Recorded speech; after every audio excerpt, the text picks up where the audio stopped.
আপনাদের সকলকে স্বাগত জানাচ্ছি। আমি তানভীর আহমেদ।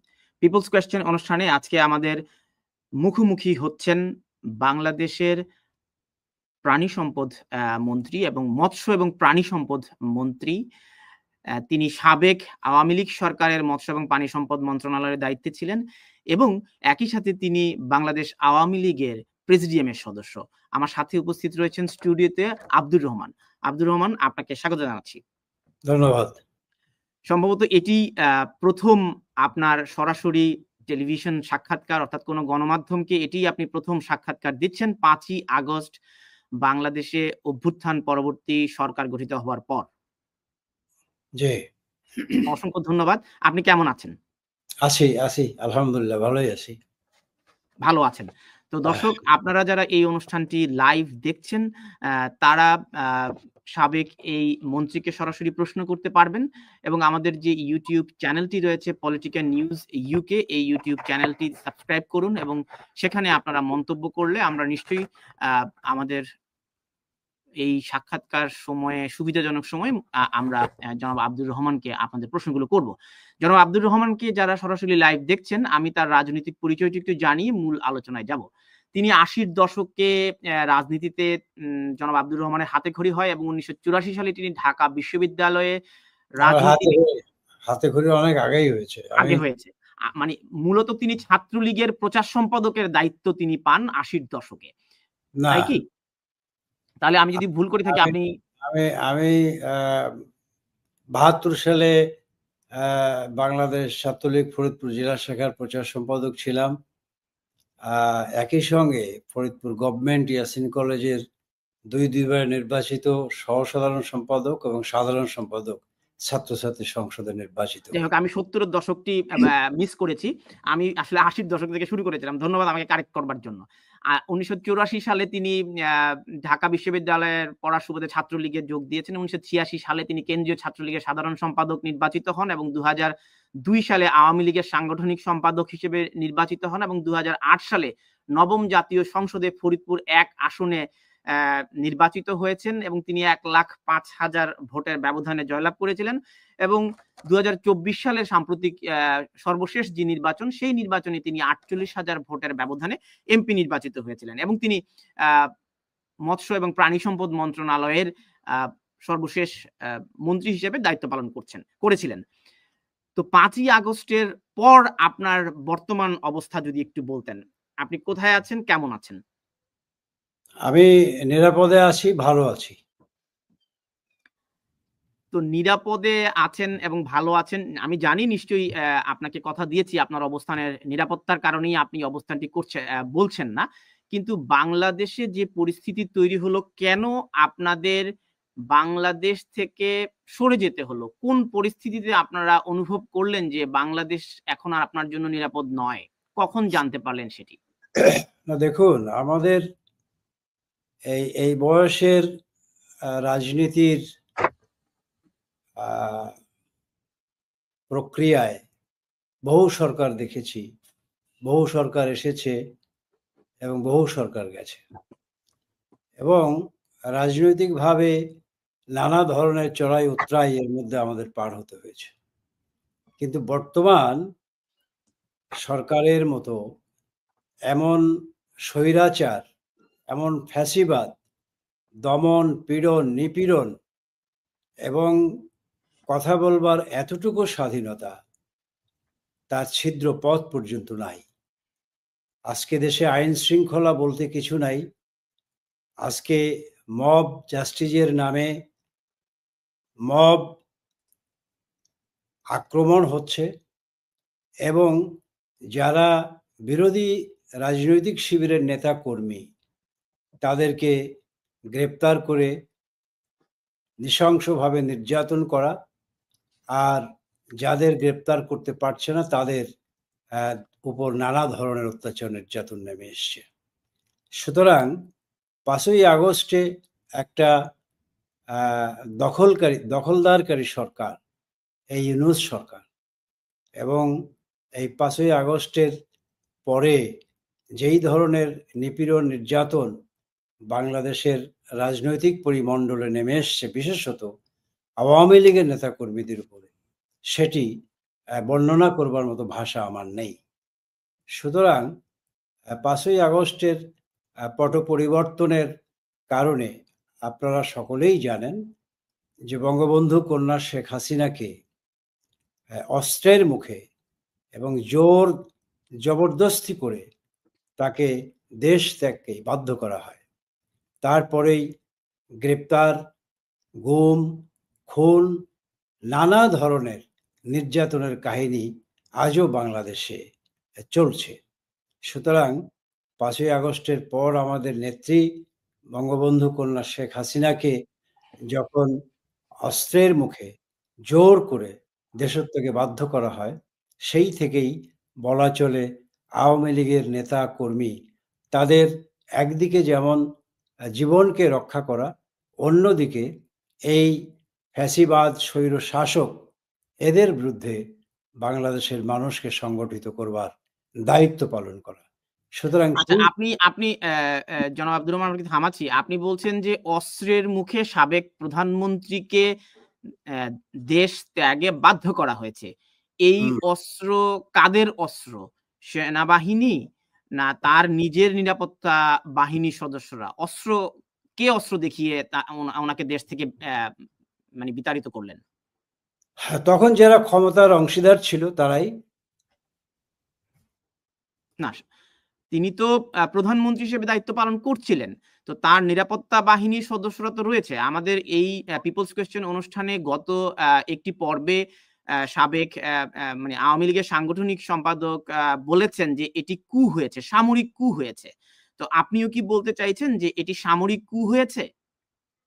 আমি সেভাবে কথাটি না বললেও এইভাবে কথাটি অবশ্যই বলবো যে সাধারণত সামরিক বাহিনী বলেন, আইন শৃঙ্খলা বাহিনী বলেন, সরকারের পুলিশ, সরকারের বিডিআর, যে সমস্ত আইন শৃঙ্খলা বাহিনী থাকে, সরকারের সুরক্ষার জন্যে তাদের প্রতি একটি কর্তব্য থাকে, তাদের উপরে একটা দায়িত্ব থাকে। সেই দায়িত্বের জায়গা থেকে নিশ্চয়ই সেদিন সেনাবাহিনী যে দায়িত্ব পালন করেছে, বিশেষত মাননীয় প্রধানমন্ত্রীর দেশ ত্যাগে বাধ্য করার ক্ষেত্রে, সেটি অবশ্যই আমাদের সকলের কাছেই হতাশাজনক। কিন্তু জামায়াত ইসলামের আমির বলেছেন যে সেনাবাহিনী দেশপ্রেমিকের ভূমিকা নিয়েছিল সেদিন।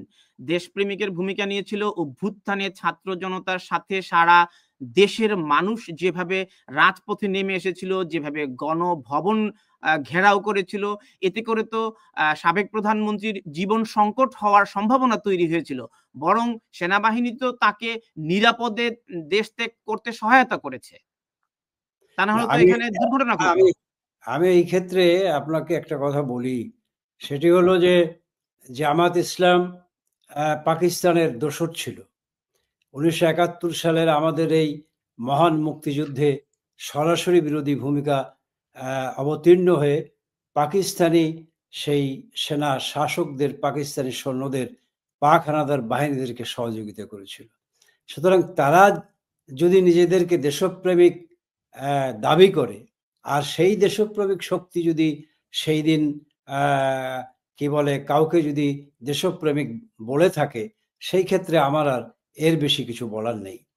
আপনি যে বলছেন যে বঙ্গবন্ধু কন্যা মাননীয় প্রধানমন্ত্রী শেখ হাসিনাকে দেশত্যাগে সহায়তা করেছিলেন বলেই তার প্রাণে তিনি রক্ষা পেয়েছেন। কিন্তু এমন পরিস্থিতিটি কেন তৈরি হলো? এই প্রেক্ষাপটটি কি করে আসলো? সেই ব্যাপারটিও তো আজকে আমাদের খতিয়ে দেখবার প্রশ্ন রয়েছে। সুতরাং আজকে যদি সেদিনের সকল দেশপ্রেমিক শক্তি ঐক্যবদ্ধভাবে এই গুটিকতক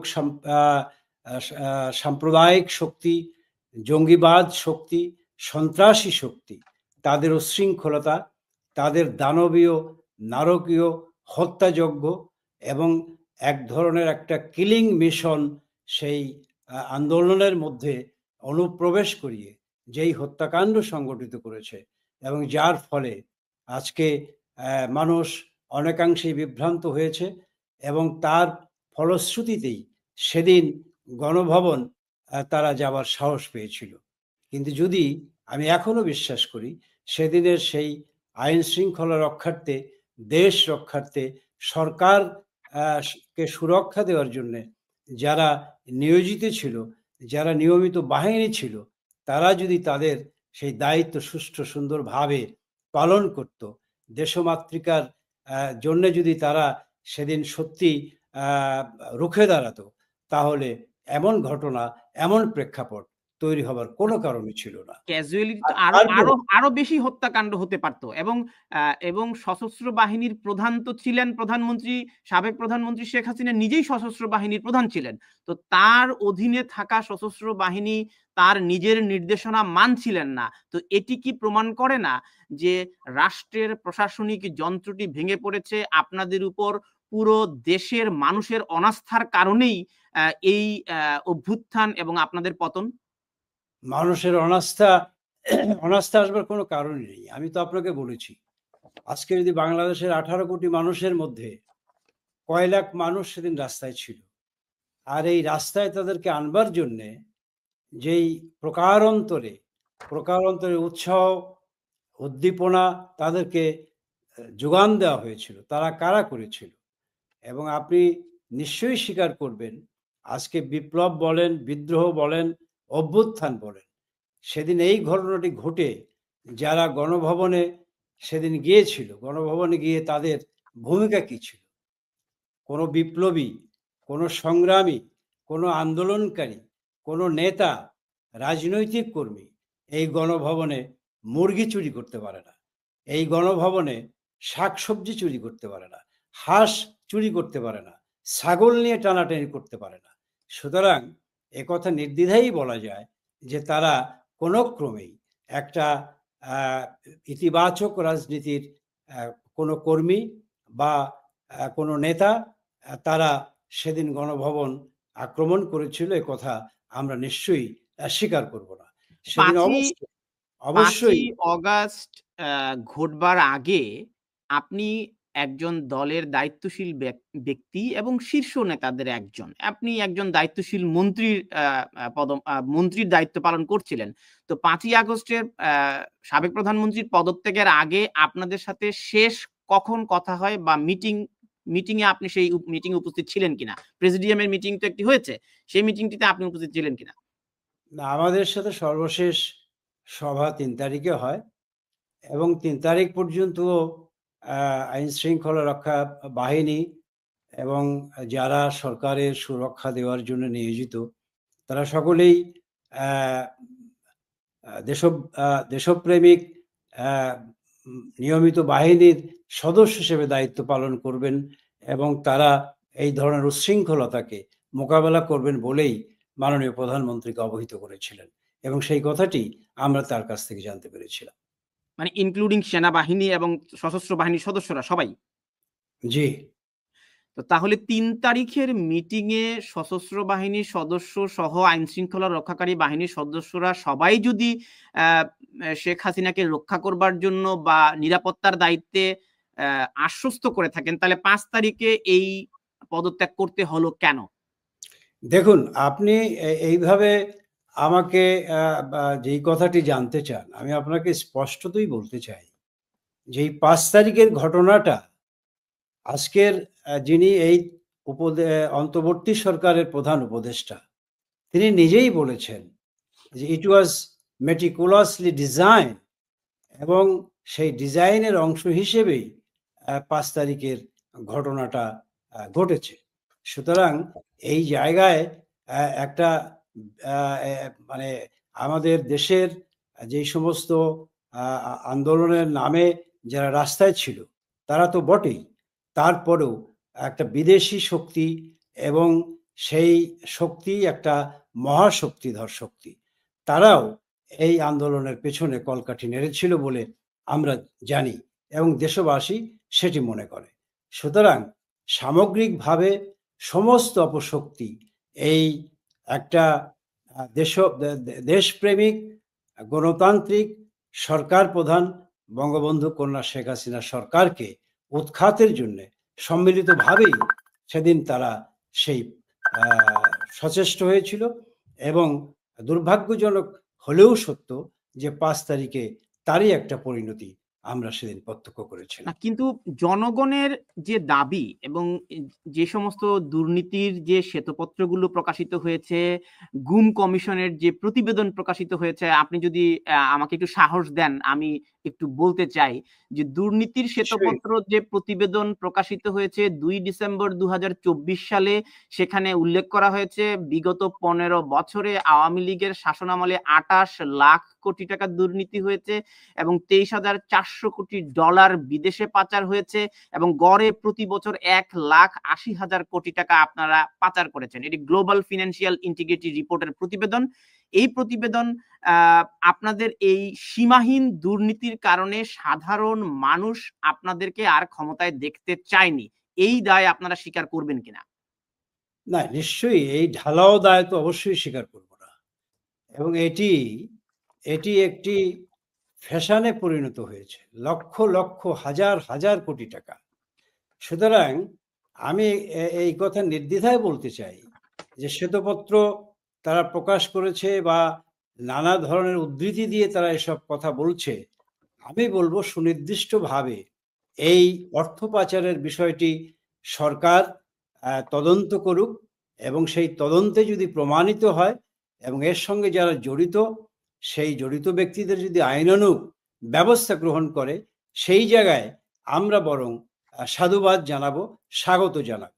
কিন্তু তার আগে অনুরোধ করব যে একটা সুনির্দিষ্ট অভিযোগ দাঁড় না করিয়ে তাদের বিরুদ্ধে সুনির্দিষ্ট অভিযোগ না এনে ঢালাওভাবে এই হাজার হাজার কোটি টাকা পাচার করেছে এই কথা একটা মিডিয়াল ট্রায়ালের মাধ্যমে তাদেরকে সামাজিকভাবে হেয় প্রতিপন্ন করা একদমই অনুচিত, একদমই অনৈতিক। এবং আমি বিশ্বাস করি, আমি বলতে চাই, আমি দায়িত্ব নিয়েই বলি, এরকম যদি অর্থ পাচারের সঙ্গে সুনির্দিষ্ট অভিযোগ প্রমাণ করতে পারে এবং তারা যদি দোষী হয়, আইনানুগভাবে তাদের বিরুদ্ধে ব্যবস্থা নেওয়া হোক, তাদের শাস্তি হোক, সেই শাস্তির পক্ষেও আমরা কথা বলব। আপনি বলছেন ঢালাও ভাবে। আমি যদি আরেকটু সুনির্দিষ্ট করে আপনার নিজের কথাই বলি, আপনি নির্বাচনের হলফনামায় লিখেছেন আপনি 28,11,624 কোটি টাকার 28,11,624 টাকার মালিক। কিন্তু ব্যক্তিগতভাবে আপনার নিজের নামে 4টি ফ্ল্যাট, এরপর আপনি হাজার কোটি টাকা দুর্নীতির অভিযোগ আপনার নিজের নামে রয়েছে এবং 2014 সালে আপনি যখন সংসদ নির্বাচন হয়েছিলেন এটি আপনার হলফনামায় উল্লেখ ছিল। তারপর আপনার পূর্বাচলে প্লট, ধানমন্ডিতে প্লট, উত্তরায় একাধিক ফ্ল্যাট এবং কয়েকটি ভিআইপি গাড়ি আপনার রয়েছে এবং নিজে ইউনিয়নে কয়েকশো বিঘা জমির মালিক আপনি নিজে। এটা তো পত্রিকার কথা। জি। এটা তো পত্রিকার কথা। তো সেটাই তো বললাম যে পত্রিকায়, মিডিয়াতেও তো আমাদের বিরুদ্ধে অভিযোগ প্রমাণিত হওয়ার আগেই ট্রায়াল শুরু হয়ে গেছে। সুতরাং এটি আমি বলব যে এই কথাগুলো আস্তে বলা দরকার। তা নাহলে ঘোড়ায়ও যদি শোনে তাহলে ঘোড়ায়ও হাসবে। আমার হলফনামায় যেটা দেওয়া আছে তার বাইরে এই আমার একটি টাকার সম্পদ কেউ প্রমাণ করতে পারবে না। এবং আমার যেটি নির্বাচনী হলফনামায় দেওয়া আছে ওটাই আমার সম্পদ। আপনি যে ফ্ল্যাটের কথা বলেছেন, হ্যাঁ, আমার যেই ফ্ল্যাটটি রয়েছে সেটি আমার স্ত্রীর নামে। সেটি আমার স্ত্রীর নামের যেই তার যে ট্যাক্স ফাইল সেখানে সেটা দেওয়া আছে। তারপরে উত্তরা ফ্ল্যাটের কথা বললেন, এটি মিথ্যা কথা। তারপরে কি আর কত টাকার কথা কি বললেন? এগুলো এগুলো সত্যি হাস্যকর ব্যাপার।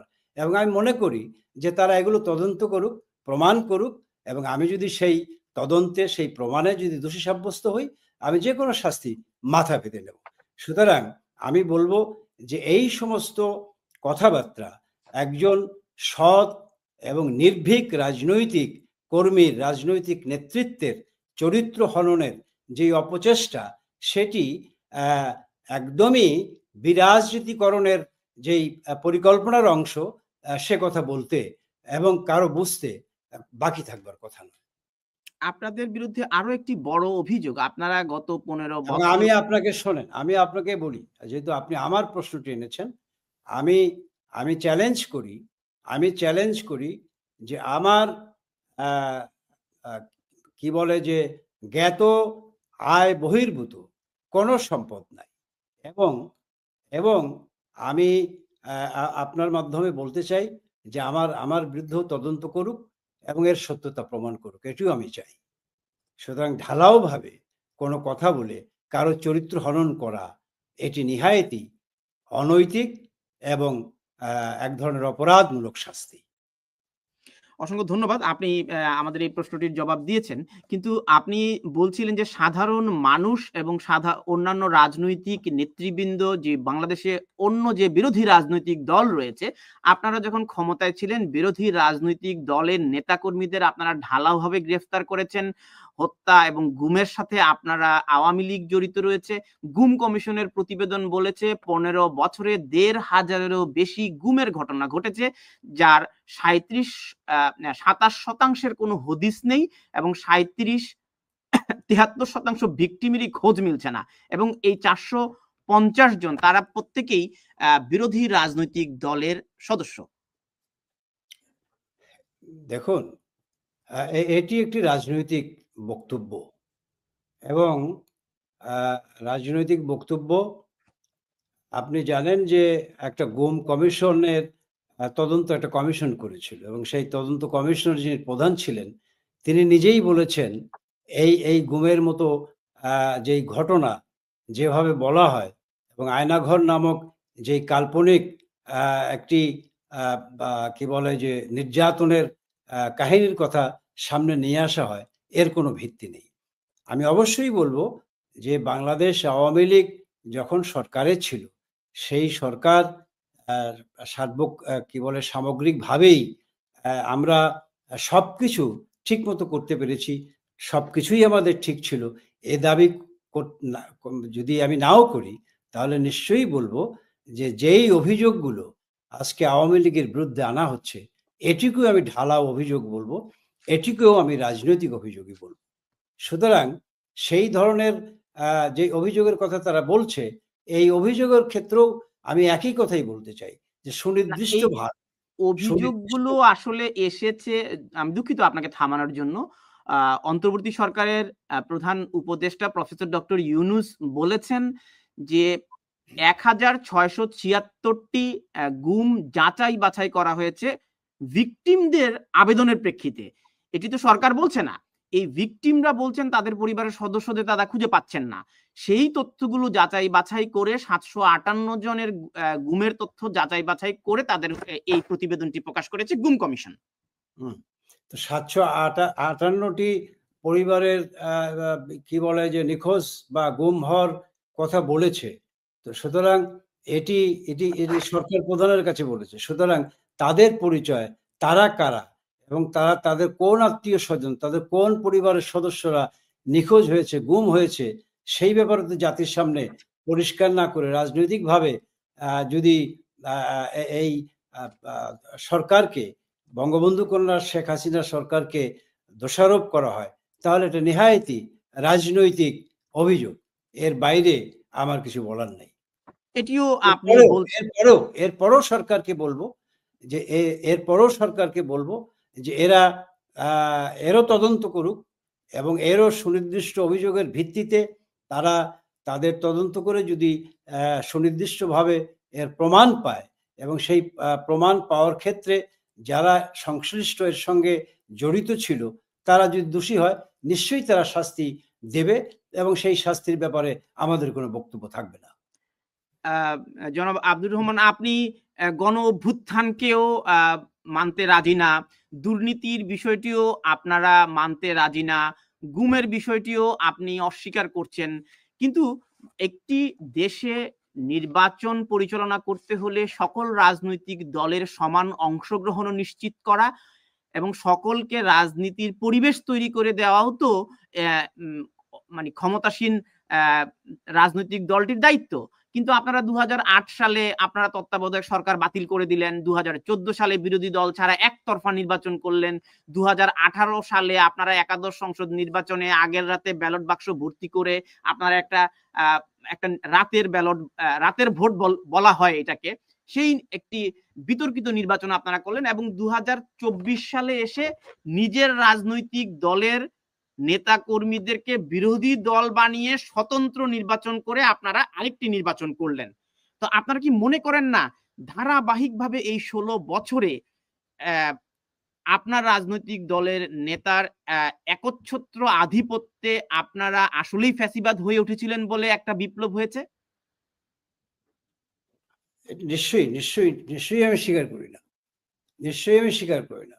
আপনি একটা জিনিস আপনাকে মনে রাখতে হবে, সেটি হলো যে 2014 সালের নির্বাচনের কথা বলছেন, 18 সালের নির্বাচনের কথা বলছেন, 24 সালের নির্বাচনের কথা বলছেন। তখন দেশে একটা সরকার ছিল, সংবিধান ছিল, আইন ছিল, আইন প্রয়োগকারী সংস্থা ছিল, নির্বাচন কমিশন ছিল, এবং সেই সংবিধান সম্মতভাবে 5 বছর পরে যে নির্বাচন হওয়ার কথা ছিল, কথা সংবিধানে আছে, সেই অনুযায়ী তখনকার একটা নির্বাচিত সরকার যখন হাইকোর্টে এই কি বলে যে তত্ত্বাবধায়ক সরকারের বিধানকে বাতিল করা হলো, তখন একমাত্র সংবিধান সম্মতভাবে নির্বাচন করা ছাড়া আর অন্য কোনো গত্যন্তর ছিল না। সেই ক্ষেত্রে সরকার প্রধান হিসেবে বঙ্গবন্ধু কন্যা শেখ হাসিনা বারবারই তিনি বিরোধী দলদের আমন্ত্রণ জানিয়েছেন, নির্বাচনে অংশগ্রহণ করবার কথা বলেছেন, এবং নির্বাচন অবাধ, সুষ্ঠু, নিরপেক্ষ নির্বাচন হবে এই ব্যাপারে তিনি শতবার আশ্বস্ত করেছেন। তারপরে আপনাদের এই আশ্বস্তে বিরোধী রাজনৈতিক দলগুলো আশ্বস্ত হতে পারেনি বলেই তো তারা তত্ত্বাবধায়ক সরকারের অধীনে নির্বাচন চেয়েছে। আশ্বস্ত হতে পারেনি কেন? 2014 সালে তো তারা নির্বাচনেই আসে নাই। 2014 সালে যদি নির্বাচনে না আসে, সেই ক্ষেত্রে যদি বিনা প্রতিদ্বন্দ্বিতায় কোনো প্রার্থী নির্বাচিত হয়, তো সেই জায়গায় তো সাংবিধানিকভাবে বা নৈতিকভাবে কারো কিছু বলার থাকে না। 2018 সালের নির্বাচনে তারা এসেছিল বটে, কিন্তু এই নির্বাচনটি ছিল, তাদের অংশগ্রহণটা ছিল আধা গাঙ্গে সাঁতার দেওয়া। আমাদের গ্রাম দেশে একটা কথা আছে যে তারা এক পা এগোয়, দু পা পিছোয়। সুতরাং নির্বাচনটাকে শক্তিশালী প্রার্থী হিসেবে মোকাবেলা করবার যেই দৃঢ় প্রত্যয়, সেই প্রত্যয় তাদের মধ্যে ছিল না। এক। দ্বিতীয়ত হলো 18 সালে দিনের ভোট রাতে দিছে। আজকের এই সারা পৃথিবীর যে তথ্য প্রযুক্তির পৃথিবী, এই জায়গায় কি একটি প্রমাণও কোথাও কোনোভাবে কোনো মিডিয়াতে আনতে পেরেছে যে রাতের ভোট দিনে দিয়েছে? এই শুধুমাত্র রাজনৈতিকভাবে এই কথাগুলো বলার মধ্য দিয়ে রাজনৈতিক ফায়দা হাসিলেরই একটা অভিলাষ চরিতার্থ করবার প্রয়াস মাত্র। আচ্ছা, আপনি বলছেন যে গণমাধ্যমে আসেনি, এই প্রতিবেদনটি বিবিসিতে এসেছে, এবং এই যে রাতে ভোট ব্যালট বাক্স নিয়ে প্রতিবেদন আসা এক জিনিস, আর এর একটা সাক্ষ্য প্রমাণ বহন করে এমন কোন বিষয় উপস্থাপন কেউ আজ পর্যন্ত করতে পারে নাই যে রাত্রে ভোট দিয়েছে। সুতরাং এই ধরনের একটা বাহানা তুলে, এই ধরনের একটা অযৌক্তিক কথা বলে জাতিকে বিভ্রান্ত করা, দেশের মানুষকে বিভ্রান্ত করা, এবং আমাদের নিজস্ব যেই সমস্ত বিরোধী দলের রাজনৈতিক দলগুলো ছিল তাদের দেউলিয়ত্ব প্রমাণেরই সামিল মাত্র। ধন্যবাদ। আপনারা দেখছেন পিপলস কোয়েশ্চেন। ছোট্ট একটা বিরতিতে যাচ্ছি। বিরতির পর আবারও ফিরছি, আমাদের সাথে বিরতির পর আবারও স্বাগত জানাচ্ছি পিপলস কোয়েশ্চেন অনুষ্ঠানে। আপনারা দেখছেন পলিটিকা টিভির লাইভ অনুষ্ঠান। আমাদের সাথে রয়েছেন আব্দুর রহমান, যিনি সাবেক প্রাণী সম্পদ মন্ত্রণালয়ের দায়িত্বপ্রাপ্ত মন্ত্রী এবং আওয়ামী লীগের প্রেসিডিয়ামের সদস্য। এবং আমরা কথা বলছিলাম জনাব আব্দুর রহমানের সাথে দুর্নীতির বিষয়গুলো নিয়ে, এবং কথা বলছিলাম বিগত সরকারকে কেন 5ই আগস্ট পরবর্তী পর পদত্যাগ করতে হলো।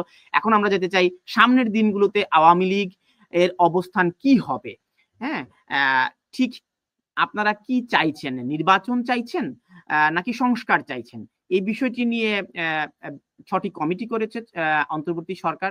তারা বলছে যে সংস্কার ব্যতীত নির্বাচন করা সম্ভব নয়, এবং এই কারণে তারা আপনারা যে হত্যা গুম করেছেন এবং জুলাই অগাস্ট অভ্যুত্থানে নিহত যে ছাত্র জনতা যে নিহত হয়েছে, সাধারণ নাগরিক প্রাণ দিয়েছে, তাদের বিচার করে তারপর নির্বাচন অনুষ্ঠিত হবে।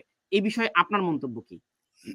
জি, এর আগে আমি একটা প্রসঙ্গে আপনার দৃষ্টি আকর্ষণ করতে চাই যে আপনি সরকারের অর্থ পাচারের দুর্নীতি, তারপর আপনার কি বলে যে গুম খুন, নানা মানে কি বলে যে কল্পকাহিনীর কথা সরকারের জায়গা থেকে এসেছে, কিন্তু সরকার কি একবারও একটা একটা একটা মুহূর্তের জন্য প্রশংসা করেছে যে সেই সরকার প্রধান বঙ্গবন্ধু কন্যা শেখ হাসিনা তিনি বাংলাদেশটাকে যে উন্নয়নের একটা মহাসড়কে নিয়ে গেছে।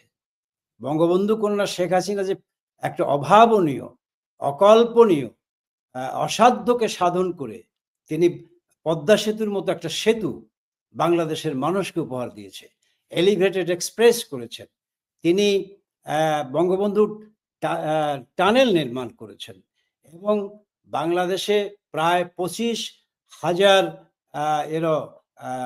মেগাওয়াট বিদ্যুতের ব্যবস্থা তিনি করেছেন। তিনি বাংলাদেশে এটি তো তার দায়িত্ব। তিনি তো রাষ্ট্রপ্রধান হিসেবে নির্বাচিত হয়ে আপনি আপনার কাজটি করেছেন। আমি এটি তো অবশ্যই কৃতজ্ঞতা করে সেই কাজটির স্বীকৃতি তো আমি অবশ্যই পেতে পারি যে না তিনি এই কাজগুলো করেছেন, এই ভালো জিনিসগুলো করেছেন এবং বাংলাদেশের যেই দারিদ্র্যের সীমা ছিল 36%, সেখান থেকে 18% নামিয়ে নিয়ে এনেছিলেন এবং হতদরিদ্রর যেই পার্সেন্টেজ অফ হতদরিদ্রের সংখ্যা সেখানে 3% নামিয়ে নিয়ে এসেছিলেন এবং তিনি বাংলাদেশের মানুষের ঘরে ঘরে বিদ্যুৎ দিয়েছিলেন। তিনি 57,000 কোটি টাকা প্রতি বছর 5 কোটি মানুষের যে সামাজিক নিরাপত্তায় বলয়ে তিনি খরচ করেছেন এবং প্রতি বছর 1 জানুয়ারি যে শিশুদের হাতে, বাচ্চাদের হাতে তিনি নতুন বই তুলে দিয়েছেন। আজকে যেখানে এই বাচ্চারা নতুন বইয়ের জন্য হাহাকার করছে, সেই জায়গাতে একটি কথাও সরকারের কাছ থেকে না আপনাদের কাছ থেকে আমরা শুনতে পেয়েছি। তাহলে এত উন্নয়ন করলেন আপনারা। এবং আমি কথাগুলো বলছি এই কারণে, এবং বাংলাদেশের মানুষ বাংলাদেশের হেন কোনো গ্রামের অন্তত 2-4টি ঘর নাই যেই ঘরের মানুষ কেউ যদি চিকিৎসার আবেদন নিয়ে শেখ হাসিনার দ্বারস্থ হয়েছেন তাকে খালি হাতে ফেরত দিয়েছেন, এটি আমার জানা নাই। এবং আমি মানলাম লক্ষ লক্ষ গৃহহীন মানুষকে তিনি ঘর দিয়েছেন, ভূমিহীন মানুষদেরকে তিনি ভূমি দিয়েছেন এবং বাংলাদেশের এই উন্নয়নের উচ্চতায় পৃথিবীর বুকে বাংলাদেশ ভিন্নভাবে সমাদৃত হয়েছে। এই কথাগুলো যদি তারা একবার বলতেন তাহলে অন্তত আমরা সান্ত্বনার জায়গা খুঁজে পেতাম। সুতরাং আমাদের কথাগুলো কেউ বলছেন না। বঙ্গবন্ধু কন্যা, আমি বলি বঙ্গবন্ধু কন্যা শেখ হাসিনা তিনি দীর্ঘদিন সরকার পরিচালনা করেছেন। সেই দীর্ঘ প্রক্রিয়ায় যে আমাদের ভুল ভ্রান্তি ছিল না তা আমরা অবশ্যই বলবো না, অবশ্যই ভুল ভ্রান্তি ছিল এবং সেই ভুল ভ্রান্তিকে আমরা স্বীকার করেই বলবো যে একটা ভালো কাজেরও এই বাংলাদেশের মানুষকে যেই তিনি একটা কি বলে সুন্দর দেশ উপহার দিয়েছিলেন, সেই কথাটিও, সেই স্বীকৃতিটুকু পাশাপাশি থাকা দরকার এবং থাকলে আমরা অন্তত পক্ষে খুশি না হই, অস্বস্তিতে ভুগতাম না। এখন প্রশ্নটি হচ্ছে, আপনারা এত উন্নয়ন করেছেন, আপনারা পদ্মা সেতু করেছেন, মেট্রো রেল করেছেন, এলিভেটেড এক্সপ্রেস হাইওয়ে করেছেন, অবকাঠামোগত উন্নয়ন করেছেন, জিডিপি বৃদ্ধি পেয়েছে, কিন্তু তাহলে আপনাদের সকলকেই পালিয়ে যেতে হলো কেন? প্রধানমন্ত্রী গণভবন ঘেরাও করেছে, প্রধানমন্ত্রীকে নিরাপদ জায়গায় সরিয়ে নেওয়ার জন্য নিরাপত্তা বাহিনীর সদস্যরা সহযোগিতা করেছেন, তো আপনাদের সবাইকে একসাথে পালিয়ে যেতে হলো কেন তাহলে? না, আপনার বাড়িতে যদি ডাকাত পড়ে, আপনার বাড়িতে যদি ডাকাতি হয়, তো সেই জায়গায় আপনার প্রথম দায়িত্বটা কি? আপনার প্রথম দায়িত্ব হলো আপনার নিজেকে রক্ষা করা। আজকে এই পালানোর গল্পটা আপনারা বা এই সরকার যেভাবে কি বলে যে একটা চমকপ্রদ গল্প হিসেবে বানিয়েছে। প্রথমত বঙ্গবন্ধু কন্যা শেখ হাসিনা পালায়নি। দেশ তাকে বাধ্য করেছে। এবং আজকে বাংলাদেশ আওয়ামী লীগের সর্বস্তরের হাজার লক্ষ নেতাকর্মীদেরকে গ্রেপ্তার করেছে। আজকে তাদের নির্যাতনের শিকার হতে হয়েছে। আজকে রাতের অন্ধকার কেটে গেলেই ভোর সকালে পদ্মার নদীর ভিতর থেকে আওয়ামী লীগের নেতাকর্মীর লাশ ভেসে উঠছে। সুতরাং এই জায়গায় আজকে পালানোর কথা বলে আনন্দ পাবার কোনো কারণ নেই। বাংলাদেশ আওয়ামী লীগ পালানোর দল না। বাংলাদেশ আওয়ামী লীগ হয়তো কৌশল অবলম্বন করেছে, তার শক্তি সঞ্চয় করে পুনরায় মুখোমুখি হয়ে এই জবরদখলকারী সরকারকে উৎখাত করে, এই জবরদখলকারী সরকারের পতন নিশ্চিত করে বঙ্গবন্ধু কন্যা শেখ হাসিনার নেতৃত্বে বাংলাদেশের 18 কোটি মানুষের মুক্তির জন্য যেই সংগ্রাম, যেই আন্দোলন করা প্রয়োজন, সেটিকে আবার পুনর্গঠিত করবার জন্যই বাংলাদেশ আওয়ামী লীগ কৌশলগত অবলম্বন গ্রহণ করেছে। বাংলাদেশের প্রথম পর্যায়ে প্রায় সকল নেতারাই আজকে কারাবন্দী।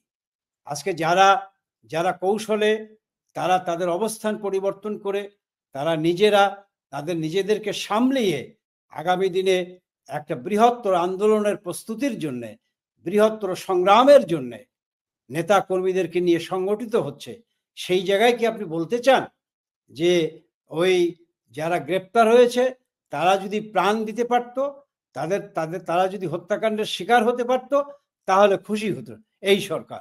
এবং যারা গ্রেপ্তার এড়িয়েছেন এই কৌশলগত অবলম্বন নিয়ে আগামী দিনের আন্দোলন গড়ে তোলার জন্য, আগামী দিনের সংগ্রামকে বেগবান করবার জন্য তাদেরকে পালিয়ে যাবার কথা বলে মিছে স্বস্তি পাওয়া, শান্তি পাওয়া, সান্ত্বনা পাওয়ার কোনো কারণ নেই। এখন আপনাদের মতো যারা শীর্ষ নেতা ছিলেন তারা, আপনারা এখনো আছি, শীর্ষ নেতা আমরা এখনো আছি। আপনি এখনো শীর্ষ নেতা দাবি করছেন, আপনার নির্বাচনী এলাকার জনগণের সাথে কি আপনার কথা হয়েছে আর দেখা হয়েছে? তাদের সাথে আপনার কোনো যোগাযোগ নেই গত 5 মাস, তাহলে আপনি কেমন করে শীর্ষ নেতা দাবি করছেন? ভাই, আপনার হয়তো এই জায়গায় অজানা আছে কিছু তথ্য। যাদের সাথে দেখা করব, যাদের সাথে যোগাযোগ করব, যোগাযোগের কৌশল, যোগাযোগের মাধ্যম তো আরো অন্যভাবে আছে।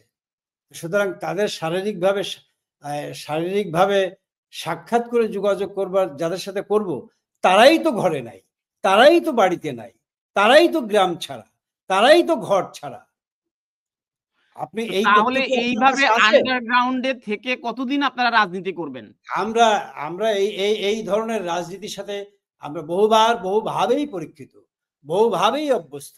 বঙ্গবন্ধু হত্যাকাণ্ডের পরেও আমরা এই ছদ্মবেশে থেকেই আমরা রাতের অন্ধকারে ঘুরেই পুনরায় আওয়ামী লীগের নেতাকর্মীদের সংগঠিত করেছিলাম এবং বঙ্গবন্ধু কন্যা শেখ হাসিনার নেতৃত্বে এই দল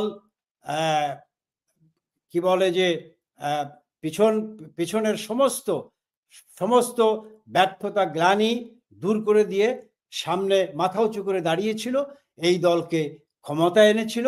এবং আবারও ইনশাল্লাহ আমরা বঙ্গবন্ধু এবং গ্লানি দূর করে পুনরায় জেগে উঠতে হলে তো ব্যর্থতাটি স্বীকার করতে হবে, দায় নিতে হবে। আপনারা তো জুলাই আগস্টের অভ্যুত্থানে যে হত্যাকাণ্ড ঘটেছে সেটির দায়ও নিচ্ছেন না, এতগুলো দুর্নীতির দায়ও নিচ্ছেন না, এবং আপনার দলের যে পতন হয়েছে সেই দায়ও নিচ্ছেন না।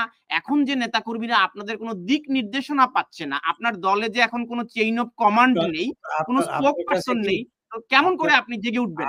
আপনার কাছে দিক নির্দেশনার অভাবের অভিযোগ থাকতে পারে, কিন্তু আমরা তো সার্বক্ষণিক যোগাযোগের মধ্যে থাকি। আমাদের কাছে এ ধরনের অভিযোগ কোনো নেতাকর্মীর নাই। তবে আপনাকে একটা কথা বলি, দুর্নীতির দায় স্বীকার করি নাই, খুন গুমের দায় স্বীকার করছি না, আমাদের ব্যর্থতার দায় স্বীকার করছি না, এই কথা বলে আপনি যেটি বুঝাতে চান, আমি আপনাকে এক কথায় শুধু বলবো যে ইতিহাস যেদিন তার নিজের ইতিহাস সে নিজেই লিখবে, সেই দিনই প্রমাণ হবে যে আমাদের ব্যর্থতা কি ছিল, আমাদের সফলতা কতটুকু ছিল। আমরা এ দায় কেন স্বীকার করি নাই এবং স্বীকার করলে কতটুকু করেছি, সেই যেদিন ইতিহাস নিজেই তার ইতিহাস লিখবে, সেই দিনই আসল সত্য বেরিয়ে আসবে। আমরা যে অন্যায় করি নাই, আমরা যেই কি বলে যে যেই জুলুম, যেই অত্যাচার আমরা করি নাই, সেটি আমরা দায় কেন স্বীকার করব? আমরা কেন সেই দায় স্বীকার করব? অবশ্যই তো আমি এক কথাই বলেছি যে চলার পথে এই দীর্ঘ সরকার পরিচালনার জায়গায় ব্যর্থতা এবং ভুল ত্রুটি ছিল, থাকাটাই স্বাভাবিক, এবং সেই জন্যে অবশ্যই আমরা আমাদের নিজেদের কাছে আমরা আমাদের মূল্যায়নের জায়গায় নিশ্চয়ই সেটিকে আমরা মূল্যায়ন করি। কোথায় আমাদের ভুল ছিল, সেই ভুল থেকে কি শিক্ষা আমাদের নেওয়া উচিত এবং সেই শিক্ষা নিয়ে সামনে কেমন করে আগানো উচিত, সেটি তো আমাদের সেই মূল্যায়ন আমাদের আছে। সহজ করে বলি, জুলাই থেকে অগাস্ট পর্যন্ত এই যে বিপ্লব হলো বা অভ্যুত্থান হলো, এই অভ্যুত্থানে আপনার রাজনৈতিক দলের কোনো ভুল ছিল কিনা আপনার উপরে ছেড়ে দিচ্ছে, আপনি আত্মসমালোচনা করুন, কোন জায়গায় ভুল ছিল কিনা। না, আমার দলের রাজনৈতিক ভুল ছিল না, তবে আমাদের ব্যর্থতা ছিল। আমাদের কোন জায়গাটিতে আপনাদের ব্যর্থতা ছিল বলে মনে করছেন? আমি বলছি, আপনি একটু ধৈর্য ধরে শোনেন, আমি বলছি। আমাদের বাংলাদেশ আওয়ামী লীগের দীর্ঘ রাজনৈতিক জীবনে এটি আমার এখন পর্যন্ত ব্যক্তিগত মূল্যায়ন, দীর্ঘ রাজনৈতিক ইতিহাসে আমাদের দুটি বড় ব্যর্থতা আছে। একটি হলো 1975 সালের 15ই আগস্টে বঙ্গবন্ধু তার সপরিবারে নির্মমভাবে যে জীবন দিলেন, যেই হত্যাকাণ্ডটি সংগঠিত হলো, সেই হত্যাকাণ্ড সংগঠিত হবার পূর্ব মুহূর্ত পর্যন্ত আমাদের এই তথ্য এবং এই কি বলে যে সতর্কতা অবলম্বনের জায়গায় যতটুকু আমাদের জানার ছিল, সেই জানার বাইরে আমরা ছিলাম। সেই তথ্য সংগ্রহের ক্ষেত্রে বা কি বলে যে বঙ্গবন্ধুর হত্যাকাণ্ড সংগঠিত হতে যাচ্ছে এমন একটা ঘটনা আমরা আগের থেকে জানতে পারি নাই। এটি আমাদের একটা ব্যর্থতা, বড় ব্যর্থতা। এবং জুলাই কি বলে আন্দোলন বলেন এবং 5ই আগস্টের যেই ঘটনাটি ঘটলো, সেটির ক্ষেত্রেও আমরা অনেক জায়গায় অনেক কি বলে যে যাদের উপরে বিশ্বাস এবং কি বলে যে আস্থা রেখেছিলাম, সেই জায়গায় সেই আস্থা এবং সেই বিশ্বাসের জায়গাও আমরা তাদের দিক থেকে সেইভাবে কি বলে রেসপন্স পাই নাই, এবং পাই নাই যে সেটা যে বুঝতে পারি নাই, এটাই আমাদের ব্যর্থতা। এটা তো পরে বুঝতে পেরেছেন, তো তারা কারা যাদের উপরে আপনারা আস্থা রাখতে পারলেন না, বিশ্বাসঘাতকতা করলো, দলের মধ্যে এই চরিত্রগুলো কারা? সেটি সময় হলেই বুঝবেন তারা কারা, সেটি সময় হলেই বুঝবেন এবং জাতীয় দেখতে পাবে। এস শাহীন বলেছেন আপনারা বিদেশে নিরাপদে আছেন আর এদিকে তৃণমূলের নেতাকর্মীরা না খেয়ে মরতেছে। কে বলছে? এস শাহীন। আমরা দু একজন দর্শকেরও মতামত নিতে চাই, আমরা বলেছিলাম তাদের মতামত নেব। তো যে প্রশ্নটি আমি এর আগে করেছিলাম যে আপনারা বিদেশে নিরাপদে আছেন আর এদিকে তৃণমূলের নেতাকর্মীরা না খেয়ে মরছে। তো এখন না খেয়ে মরছে, এটা খাওয়া পড়ার দায়িত্ব তো নেবার মতো কি বলে যে আমাদের নেতাকর্মীরা আমাদের কাছ থেকে আশাও করে না, এবং তারাও এই বাস্তবতাটা বোঝে। তো নিশ্চয়ই যিনি জানতে চেয়েছেন, আমার সন্দেহ নাই বুঝতে যে তিনি আমাদের এই দলের, এই পরিবারের কেউ নন। এবং আমরা কোথায় আছি, কিভাবে আছি, সুখে আছি না শান্তিতে আছি না কষ্টে আছি, সেটি ওনার জানবার কথা না।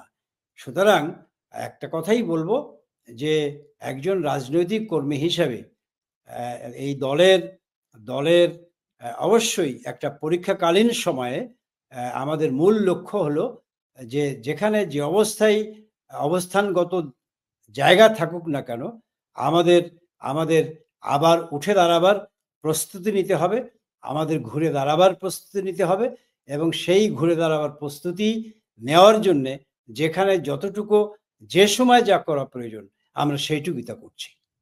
আচ্ছা, আমরা এবার নির্বাচন প্রসঙ্গে আসি। তো আপনারা সামনে নির্বাচন হবে, একটি তারিখ সম্ভাব্য সময় নির্ধারণ করে দিয়েছেন, 2026 সালের জুনের মধ্যে নির্বাচন হবে। তো সেই নির্বাচনে আপনার রাজনৈতিক দল অংশগ্রহণ করতে পারবে কিনা সেটি নিয়েও সন্দেহ রয়েছে। আপনার কি দৃষ্টিভঙ্গি? আমার দল নির্বাচনে অংশগ্রহণ করতে পারবে না কেন?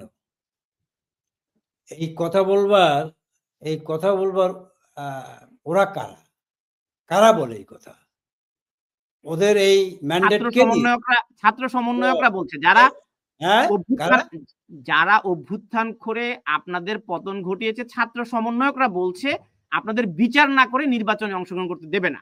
ওরা ওরা তো শোনেন, ওরা তো এখন প্যাম্পাস পরে ঘুমায়। হ্যাঁ, ওরা প্যাম্পাস পরে না ঘুমালে ওদের ঘুমের ঘরে বিছনায় প্রসাব করে। এই এই এই এই বালক তো, এই বয়সের সমন্বয়ক তো, ওদের কারণে বিপ্লব হয়েছে, অভ্যুত্থান হয়েছে না কি হয়েছে ওরা বুঝবে, সময় হলেই ওরা বুঝবে।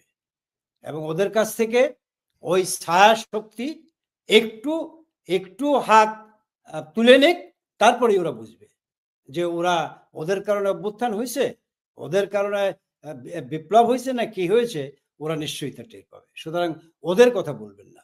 এবং ওই কি বলে যে আওয়ামী লীগকে নিষিদ্ধ করবার শক্তি, নিষিদ্ধ করবার অধিকার বাংলাদেশের মানুষ অন্য কাউকে দেয় নাই।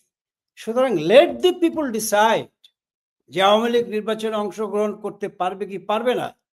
ইট will be decided by the people. ওরা কারা? ওদেরকে কে ম্যান্ডেট দিয়েছে? ওদের কে অধিকার দিয়েছে? আর আপনাকে পরিষ্কারভাবে বলি যে আমরা ইউনূস সরকারের অধীনে কোনো নির্বাচনে যাব না, এবং ইউনূস সরকারের একটা নির্বাচন দেবার, একটা নির্বাচন পরিচালনা করবার সাংবিধানিক অধিকার তাদের নাই, এবং এই অধিকার বাংলাদেশের মানুষ তাদের দেয় নাই। সুতরাং তাদের অধীনে নির্বাচনে যাবার তো প্রশ্নই আসে না। আগে ফয়সলা হতে হবে। নির্বাচন আপনারা কিভাবে চান? নির্বাচন চাই আজকের সম্প্রতিকালের যেই কি বলে তত্ত্বাবধায়ক সরকারের বিধান পুনর্বহাল হয়েছে মহামান্য সুপ্রিম কোর্টে, সর্বোচ্চ আদালতে। সুতরাং সেই তত্ত্বাবধায়ক সরকার গঠিত হতে হবে, এবং সেই তত্ত্বাবধায়ক সরকার যদি নিরপেক্ষতা প্রমাণ করতে পারে এবং একটা সুষ্ঠু অবাধ নিরপেক্ষ নির্বাচন অনুষ্ঠানের সক্ষমতা অর্জন করতে পারবে মর্মে অনুভূত হয়, তাহলেই কেবল আমরা বিবেচনা করব যে ওই নির্বাচনে যাব কি যাব না। তো তত্ত্বাবধায়ক সরকার ব্যবস্থায় নির্বাচন করবার জন্য তো গত 15 বছর বিএনপি আন্দোলন করেছে, অন্যান্য বিরোধী দলগুলো, রাজনৈতিক দলগুলো দাবি তুলেছিল, আপনারা তো সেই দাবি মানেননি। এটি তো আন্দোলনের বিষয় না, এটি তো আন্দোলনের বিষয় না, বিষয়টি তো হলো সাংবিধানিক বাধ্যবাধকতার বিষয়। না, সাংবিধানিক বাধ্যবাধকতা ছিল। নির্বাচন না, যেই 3টি নির্বাচন শেখ হাসিনার সময় হয়েছে, সেখানে সাংবিধানিক ভাবেই সেই কি বলে যে ওই ওই সরকারের অধীনে নির্বাচন অনুষ্ঠানের বিধান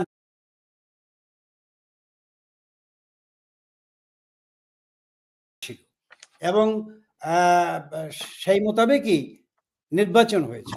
এখন যেহেতু সংবিধান কি বলে যে সেখানে পরিবর্তন করে বা এই তত্ত্বাবধায়ক সরকারের যেই প্রবিধান সেটিকে আবার পুনরায় বহাল করেছে।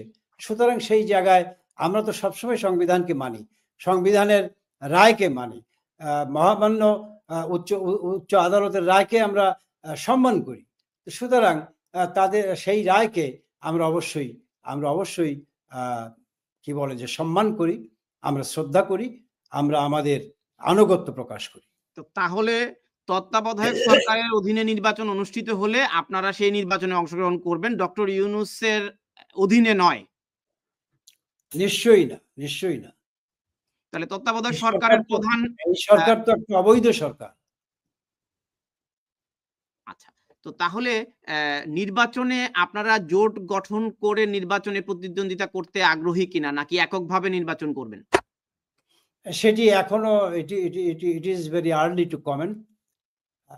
কারণ এখনো এই ব্যাপারে আমরা আমাদের মধ্যে কোনো আলোচনা হয় নাই। তবে রাজনৈতিকভাবে যেটুকু বুঝি যে সকল স্বাধীনতাকামী মুক্তিযুদ্ধের পক্ষের সকল শক্তি, গণতান্ত্রিক শক্তি, অসাম্প্রদায়িক শক্তি সকলে ঐক্যবদ্ধভাবে এই আলোচনা তো হতেই পারে কিভাবে নির্বাচনটি হবে, এবং সেই নির্বাচনে দলগত যার যার অবস্থান থেকে লড়াই করা না সম্মিলিতভাবে লড়াই করা এবং একটা জাতীয় কনসেনসাস গড়ে তুলে মূল লক্ষ্যটাই হলো বাংলাদেশের মানুষের মুক্তি, বাংলাদেশের যেই রাষ্ট্র, সেই রাষ্ট্র বঙ্গবন্ধু কন্যা শেখ হাসিনা যেমনিভাবে পৃথিবীর মানুষের কাছে সমুন্নত করেছিলেন, মাথা উঁচু করে দাঁড়াবার পথ দেখিয়েছিলেন, সেই জায়গাটাই আমরা কিভাবে সেখান থেকে আবার নতুন পথ যাত্রা করতে পারি সেই ব্যাপারে আলোচনা তো হতেই পারে। তো আপনি কবে নাগাদ দেশে ফিরছেন? মানে আরে ভাই, আমি তো দেশেই আছি, আমি দেশে আবার ফিরবো কি? আপনি দেশেই আছেন? হ্যাঁ, দেশে আছি, দেশের মানুষের সাথেই আছি, দেশের জমিনের মায়া মমতা নিয়েই আছি। আমার ভূখণ্ডের গন্ধ, আমার পাখির গান, আমার আমার বাংলাদেশের সূর্যের আলো, সবকিছু নিয়েই আছি। কিন্তু আপনাকে তো আওয়ামী লীগের যুক্তরাজ্য আওয়ামী লীগের অনুষ্ঠানে প্রকাশ্যে দেখা গেছে। সেখানে যুক্তরাজ্যের আওয়ামী লীগের অনুষ্ঠানে দেখা গেছে, যেতেই পারে, কারণ আমি আমার ব্যক্তিগত একটা কাজে আমি এসেছিলাম। আমি সেখান থেকে আবার মানে আমার পূর্ব নির্ধারিত জায়গায়, পূর্ব নির্ধারিত কর্মকাণ্ডে ফিরে গেছি। তো আমরা সামাজিক যোগাযোগ মাধ্যমে ইদানিং লক্ষ্য করছি মার্চে একটি বড় ধরনের পরিবর্তন, রাজনৈতিক পরিবর্তনের ঘোষণা দিচ্ছেন আওয়ামী লীগের শীর্ষ নেতারা এবং দায়িত্বশীল ব্যক্তিরা। মার্চে কি তাহলে শেখ হাসিনা দেশে ফিরছেন?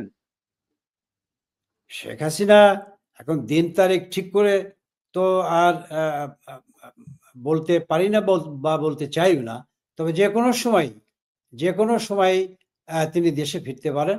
দেশে তিনি অবশ্যই ফিরবেন, এবং তার দেশ, তার মাটি, তার জন্মভূমি, তার ছায়া সবুজ কি বলে যে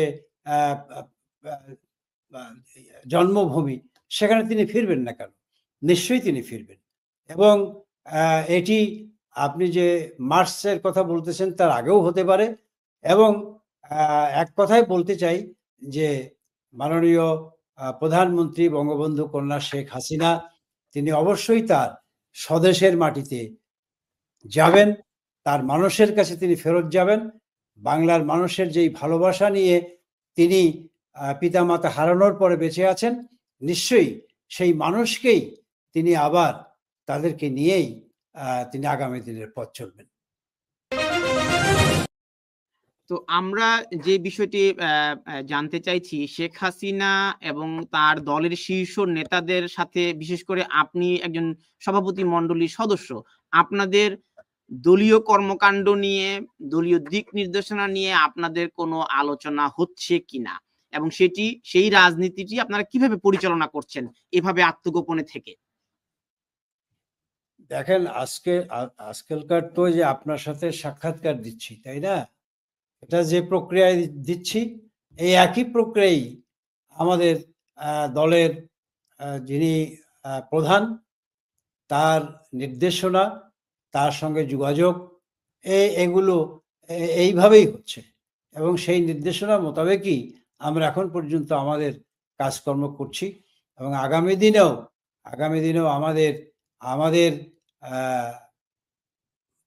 স্বদেশ, আমাদের মাটি, আমাদের মানুষের কাছে গিয়ে তাদেরকে সংগঠিত করে আমরা আমাদের রাজনৈতিক কর্মকাণ্ড পরিচালনা করব। সেই ব্যাপারে এই সিদ্ধান্ত আমাদের আছে এবং সেইভাবেই আমরা আমাদের কাজ করে যাচ্ছি। আমরা একটু যান্ত্রিক ত্রুটির কারণে আমরা আবারও একটা ছোট্ট বিরতি নিতে হচ্ছে। আমরা ছোট্ট একটা 1 মিনিটের বিরতি নিয়ে আবারও ফিরব।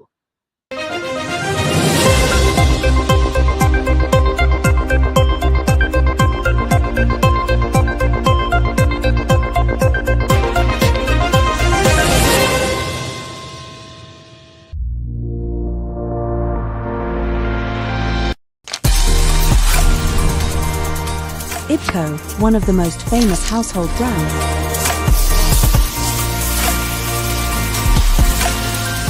used by world-renowned caterers and fine dining restaurants such as Vermilion.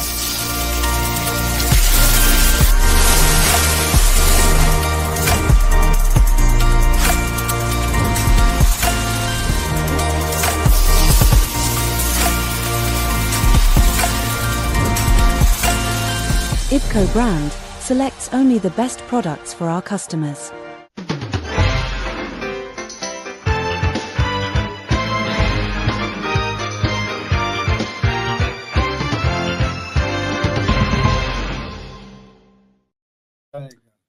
বিরতির পর আবারও ফিরে এলাম পিপলস কোয়েশ্চেন অনুষ্ঠানে। আপনারা দেখছেন সরাসরি সাক্ষাৎকার আওয়ামী লীগের সভাপতি মণ্ডলীর সদস্য আব্দুর রহমান, যিনি সাবেক মৎস্য ও প্রাণী সম্পদ মন্ত্রণালয়ের মন্ত্রীর দায়িত্ব পালন করেছেন।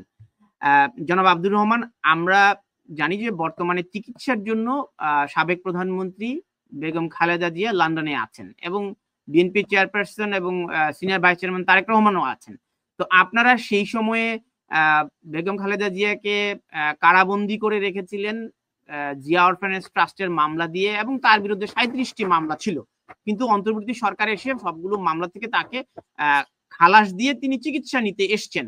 তো আপনারা সাবেক একজন প্রধানমন্ত্রীকে এভাবে কারাবন্দী করে রেখেছেন, আমাদের এখানে অনেকেই মন্তব্য করেছেন এটি উদ্দেশ্যপ্রণোদিত ভাবে আপনারা করেছিলেন। দেখুন, প্রথমত বেগম খালেদা জিয়ার সুস্বাস্থ্য আমি কামনা করি, তিনি দ্রুত আরোগ্য লাভ করুক এটিও কামনা করি। পাশাপাশি বলতে চাই যে খালেদা জিয়ার বিরুদ্ধে একটি মামলাও বাংলাদেশ আওয়ামী লীগ সরকার করে নাই। এর প্রতিটি মামলাই তখনকার তদানীন্তনকালীন যেই তত্ত্বাবধায়ক সরকার ছিল সেই সরকারের দেওয়া। আর যে মামলায় তার শাস্তি হয়েছিল সেই শাস্তি কিন্তু বঙ্গবন্ধু কন্যা, আওয়ামী লীগ প্রধান এবং সরকার প্রধান শেখ হাসিনা, তিনি মানবিক দায়িত্ববোধের জায়গা থেকেই তার সেই সাজা স্থগিত করেছিলেন এবং কারাগারে না পাঠিয়ে তাকে নিজ বাসভবনে থাকবার ব্যবস্থা করেছিলেন। সুতরাং এবং তিনি মূলত কি বলবো যে মুক্তই ছিলেন এবং তার নিজ বাসগৃহে তিনি চিকিৎসারত অবস্থায় ছিলেন। সুতরাং এই যে আওয়ামী লীগ সরকার মিথ্যা মামলা দিয়েছে, তাকে শাস্তি দিয়েছে, সাজা দিয়েছে, এ কথাগুলো রাজনৈতিক প্রসূত। আমি মনে করি যে এই কথাগুলো ঠিক নয়। তবে বেগম খালেদা জিয়া তিনি অবশেষে তার সুচিকিৎসার জন্য এসেছেন, তার চিকিৎসা ভালোভাবে হোক, তিনি সুস্থ হন, এটা আমরা কামনা করি। আচ্ছা, আমরা এর আগে আপনাদের দুর্নীতির বিষয়ে কথা হয়েছিল।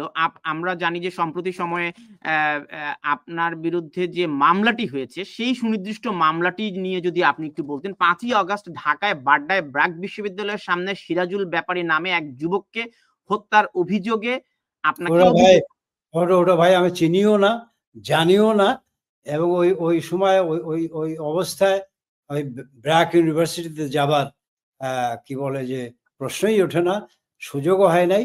আর যিনি মামলা করেছেন, যিনি বাদী, নিশ্চয়ই তিনিও নিজে নিজে হাসছেন যে এই নিরপরাধী কি বলে যে মানুষগুলোকে একটা মিথ্যা খুনের মামলায় জড়ানো, এটা আল্লাহর আরশ পর্যন্ত কেঁপে যাবে। আমরা রাজনীতি করেছি, আমাদের রাজনৈতিক জীবনের বয়স আজকে কি বলবো যে 50-এর উপরে, শুধু রাজনৈতিক জীবনেরই বয়স। সুতরাং এই রাজনৈতিক জীবনে সংগ্রাম করেছি, লড়াই করেছি, মুক্তিযুদ্ধ করেছি, বঙ্গবন্ধু হত্যাকাণ্ডের পরে প্রতিবাদ প্রতিরোধ সংগ্রাম গড়ে তুলেছি। কিন্তু এই হত্যাকাণ্ড, এই মারামারি, এই কি বলে রাহাজানি, এই কি বলে যে মানুষকে নির্যাতন করা, রক কাটা, হাত কাটা, এই ধরনের রাজনীতির সংস্কৃতির সাথে কখনোই ভাই পরিচিত ছিলাম না, এখনো নাই, এবং ভবিষ্যতে যে কয়দিন বেঁচে থাকবো সেই কয়দিনও এই সংস্কৃতির রাজনীতির সঙ্গে। তো মামলা লড়বার জন্য আপনি যে বাংলাদেশে যাচ্ছেন না কেন তাহলে? বাংলাদেশে যদি আপনি থেকে থাকেন, বাংলাদেশে যাচ্ছি না আপনাকে কে বলছে? আমি তো বাংলাদেশেই আছি। তো বাংলাদেশে থাকলে এই আমার মামলা যখন লড়বার সময় হবে আমি নিশ্চয়ই লড়বো। আমার বিরুদ্ধে যে মামলা হয়েছে আমি তো সেই সমনই পাই নাই, আমি তো সেই কি বলে যে অভিযোগ নামাই আমার যেটাকে দিয়ে মোকাবেলা করব সেই ধরনের তথ্য এখন পর্যন্ত আমার হাতে আসে নাই। আচ্ছা, তো আপনার তো পাসপোর্ট বাতিল হয়ে গেছে, আপনি তাহলে কিভাবে আমি সেদিন সেই জনসভায় উপস্থিত ছিলাম। আপনার দলীয় যুক্তরাজ্য আওয়ামী লীগের যে জনসভাটি হয়েছিল সেখানে আপনার দলীয় সভানেত্রী সেখানে টেলিফোনে বক্তব্য রেখেছেন, সেই জনসভায় আপনি উপস্থিত ছিলেন। তো পাসপোর্ট বাতিল হয়ে গেলে আপনি কিভাবে লন্ডন আর বাংলাদেশ আসা যাওয়া করছেন? আমি যখন গেছি তখন পাসপোর্ট বাতিল হয়নি। তা আপনি কবে প্রকাশ্যে আসবেন রাজনীতিতে? না, এটা কি আপনি আমাকে এইভাবে প্রশ্ন করছেন আমি জানি না আপনার এর অন্তরালে আপনার কি উদ্দেশ্য। তো আমি তো প্রকাশ্য রাজনীতিতে তো আমরা আসিই ভাই, এবং আজকে বিরোধী পক্ষের, এই সরকার পক্ষের যেই নিপীড়ন নির্যাতন, সেই থেকে প্রথমত নিজেকে রক্ষা করতে পারলেই তো আমি রাজনীতিটা করতে পারবো, এবং আমার সেই রাজনীতি করাটা 10টা আমার নেতাকর্মীর উপকারে আসবে, আমার দেশের মানুষের উপকারে আসবে, আমার দেশের উন্নয়নের উপকারে আসবে। তো সুতরাং এখন কি বলে যে কাপুরুষের মতো আমি আগুনে ঝাঁপ দিলাম, এবং সেই আগুনে না বুঝে না জেনে ঝাঁপ দিয়ে মরার মধ্যে কোনো বীরত্ব আছে বলে আমার জানা নেই। আমাদের রাজনীতিটা আমাদের মতো করে করতে দেন।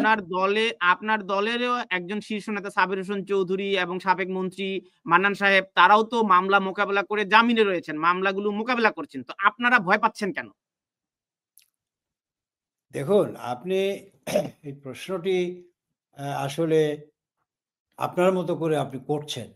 তো আমি আমার মতো করে বলি যে আমরা আমাদের রাজনৈতিক জীবনের অভিজ্ঞতা দিয়ে বলি যে আমাদের যখন যেটুকু যেভাবে করা প্রয়োজন আমরা ঠিক ততটুকু সময় মতো সেইভাবেই করব, এবং সেই আশ্বাস, সেই আশ্বস্ত আপনাকেও করতে চাই, আমার নেতাকর্মীদেরও করতে চাই।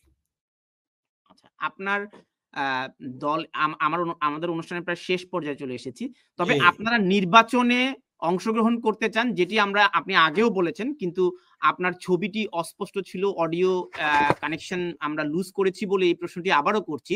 আপনারা নির্বাচন চাইছেন ডক্টর ইউনূসের অধীনে নয়, তত্ত্বাবধায়ক সরকারের অধীনে। তো তত্ত্বাবধায়ক সরকার ব্যবস্থার কাঠামোটি কি হবে, কাকে আপনারা তত্ত্বাবধায়ক সরকার মানতে চান, সেটি যদি প্রফেসর ইউনূস হন। আমি আমি আমি আমি আপনার কথাটাকে আমি স্পষ্ট করি। আমার কথাটা হলো, প্রথমত এই অবৈধ ইউনূস সরকারকে আমরা মানি না। এই সরকার অবৈধ, এবং এই অবৈধ সরকারের জবরদস্তি করে ক্ষমতা দখল করা, এর ফয়সালা হতে হবে প্রথম।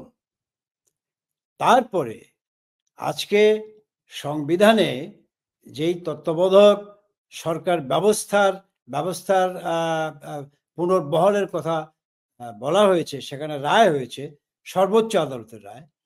সেই সর্বোচ্চ আদালতের রায়ের প্রতি আমাদের শ্রদ্ধা আছে, নিশ্চয়ই শ্রদ্ধা আছে। সুতরাং, এবং শ্রদ্ধা থাকবে।